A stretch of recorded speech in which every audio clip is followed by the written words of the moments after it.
Well, this is something that has been a long time coming.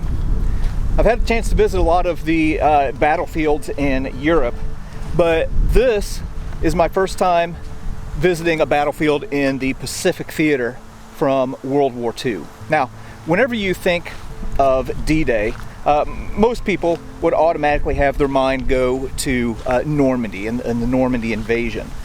Well, that occurred on June 6th of 1944. On June 15th, there was another D-Day right here in Saipan. As a matter of fact, every battle in the Pacific Theater had a D-Day and required an amphibious invasion. For Normandy, they had to cross the English Channel. For the invasion here in Saipan, they had to disembark from Hawaii, which was over 3,000 miles away. So we're going to spend a little bit of time today looking at the invasion beaches here in Saipan.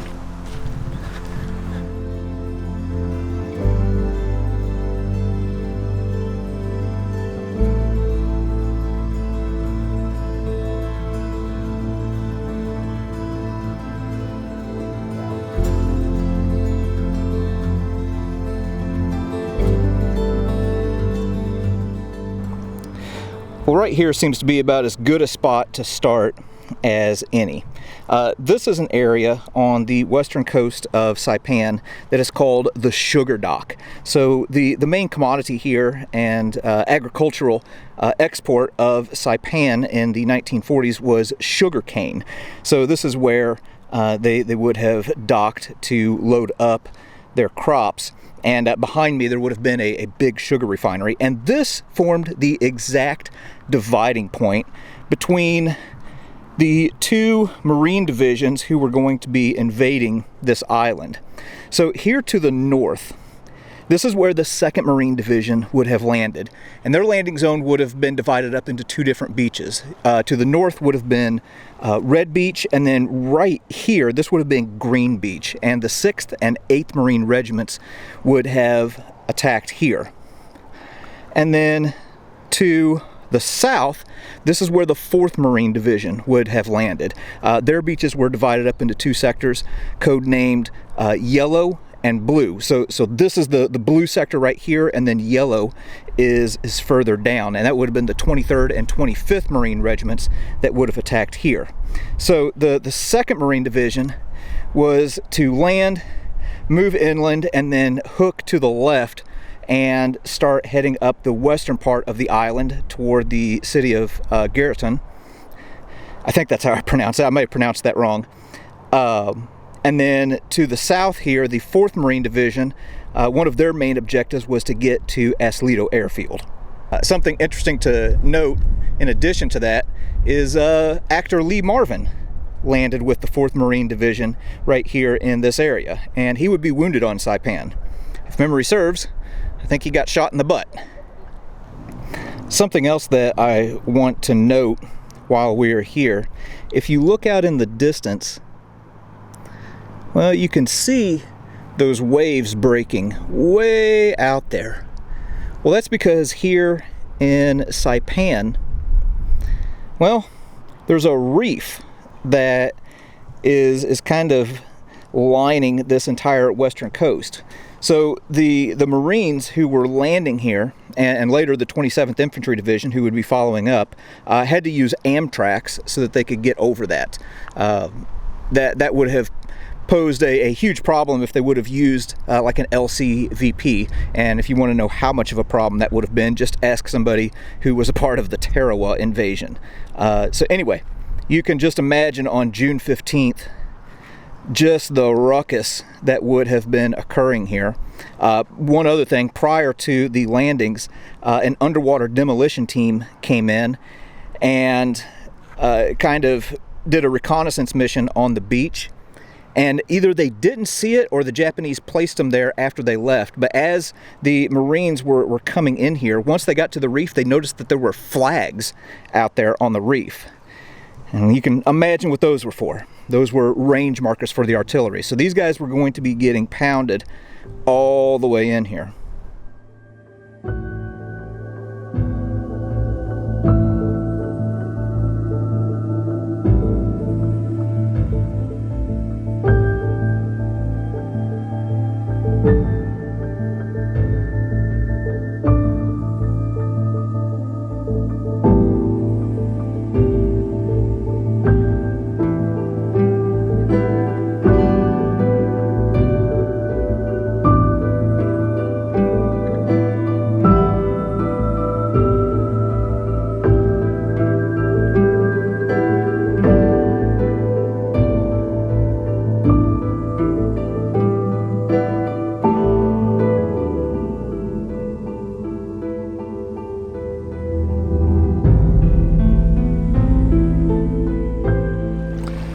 right, well, I've moved a little further north along the western shoreline here into the sector where the 2nd Marine Division attacked on D-Day. And if you look out here behind me, I don't know if you can see it or not, but there are a couple of little black dots out there in the lagoon. Well, those dots aren't really dots at all. They're quite large. There are 3 Sherman tanks that are still in the lagoon where they went down on D-Day. So we're going to swap out this camera for one that's a little bit more water friendly and see if we can trek out there and take a look at these things.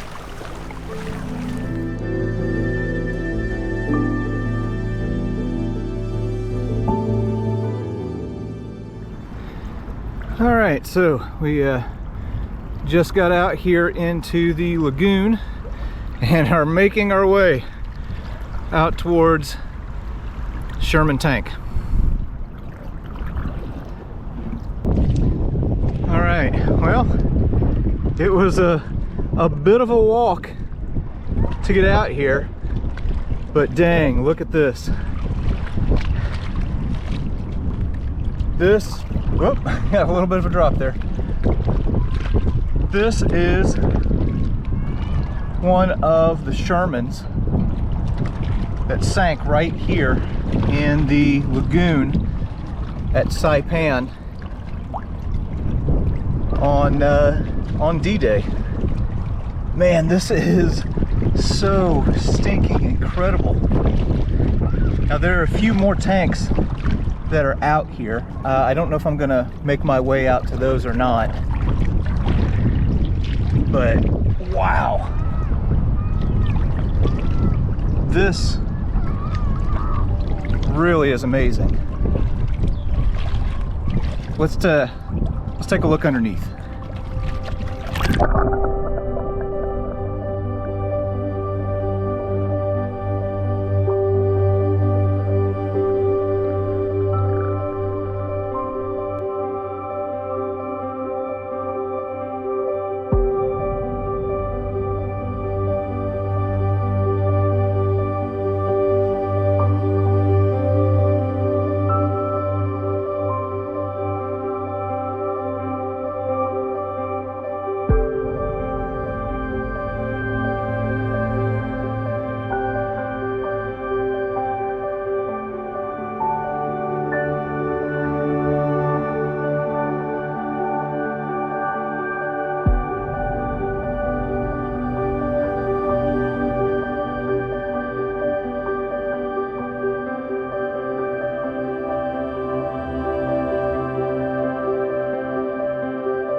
All right, I'm gonna climb up here and see if we can get a look inside the hatch.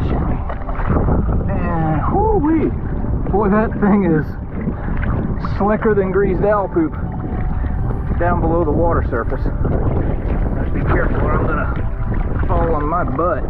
Holy cow, this is slick.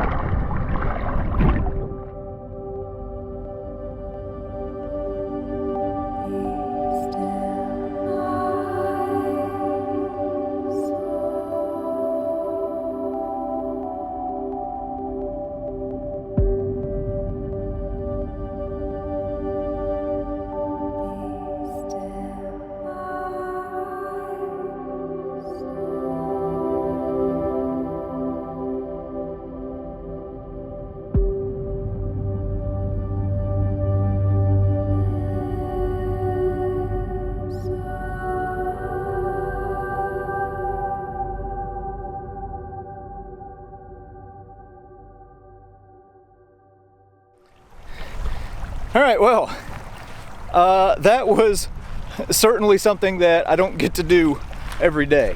That that was interesting. I hope that whenever I use words like cool or awesome or anything like that, that people don't take offense. I know what happened here. I know that this was a violent place where men lost their lives, but as a person who enjoys history, you can't help but be excited whenever you are standing in these places where history actually happened. So no disrespect is intended, but man, it really is something to be here in this place.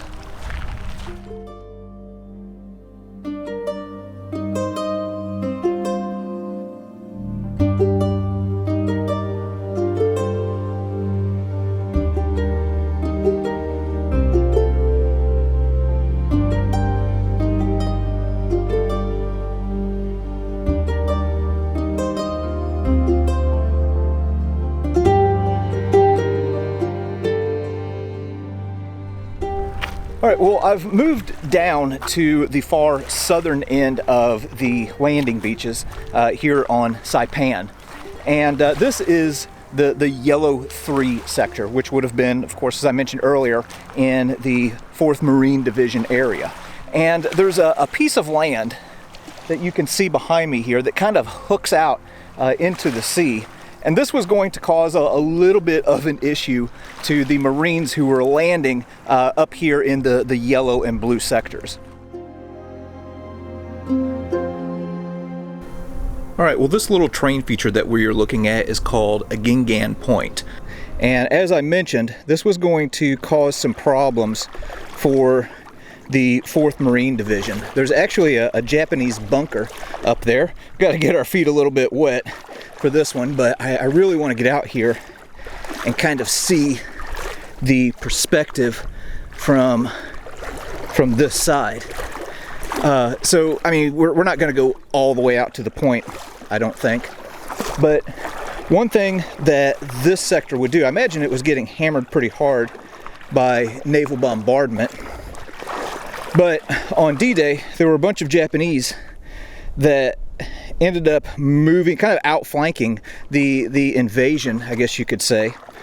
And once we got out, and we're probably halfway to the end there. But look at the view. Like, you have a complete view of the yellow beaches from this spot right here. And once you get further out to the point, well, you can also see the blue landing beaches as well. So this was a problem that was going to have to be taken care of by the 4th Marine Division, especially since there were going to be other Marines and soldiers who were going to be following up right here in this area. All right, I lied. I said that I wasn't going to come all the way out here, but I'm coming out here anyway because, well, another thing that I wanted to show, what you're seeing right here with all of these rocks, this is where the reef that runs along the western shoreline of Saipan hooks back into the mainland. So this is why they had to use Amtraks instead of like an LCVP that you would see in Saving Private Ryan, because they had to have something to get over this reef, or else they would get hung up. All right, we're gonna go ahead and head back to the shore now.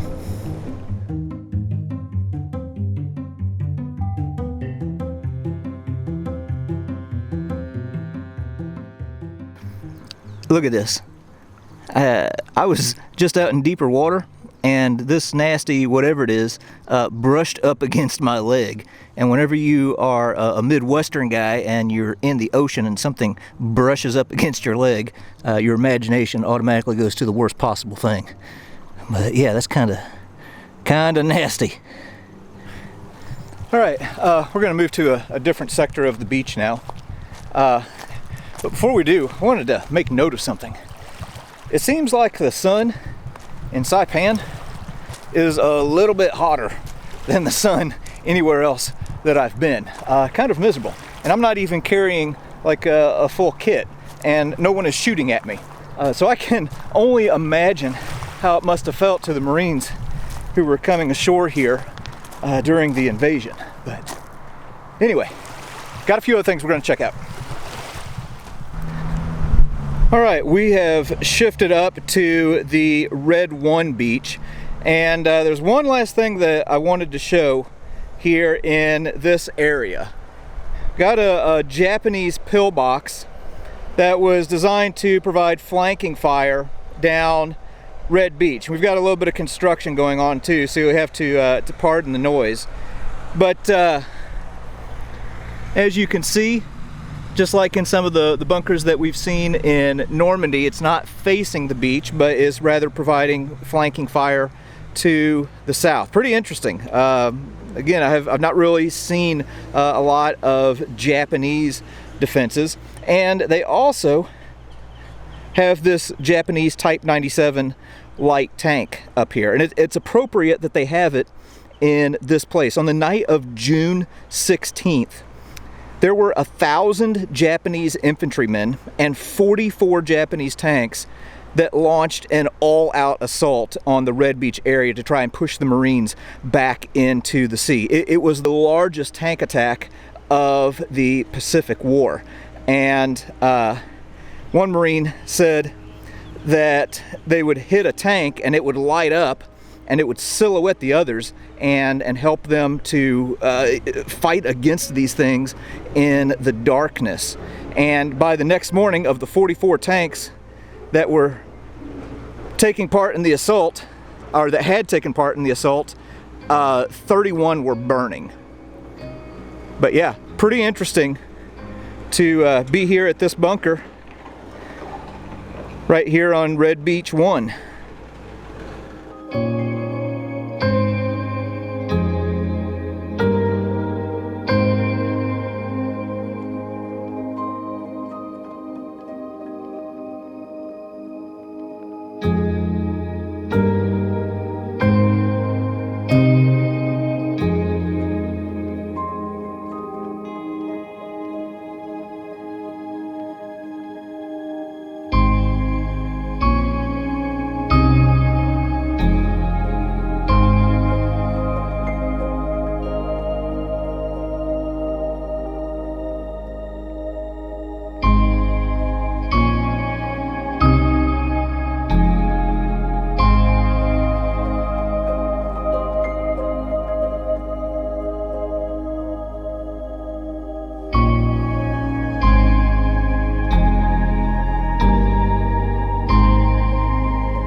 All right, well, there you go. That is just a little bit from the landing beaches here in Saipan. Now, as this beachhead was secured and the men from the 2nd Marine Division and 4th Marine Division started pushing inland, followed by the guys from the 27th Infantry Division, what they found is that the intelligence reports that said that there were 15,000 Japanese defenders here was way off. It was more like 30,000. And what these men were going to go through in the weeks to follow was going to test the limits of human endurance. We're going to be following in their footsteps and kind of looking at some of those places in the next several episodes. So for now, we're heading off to the next place.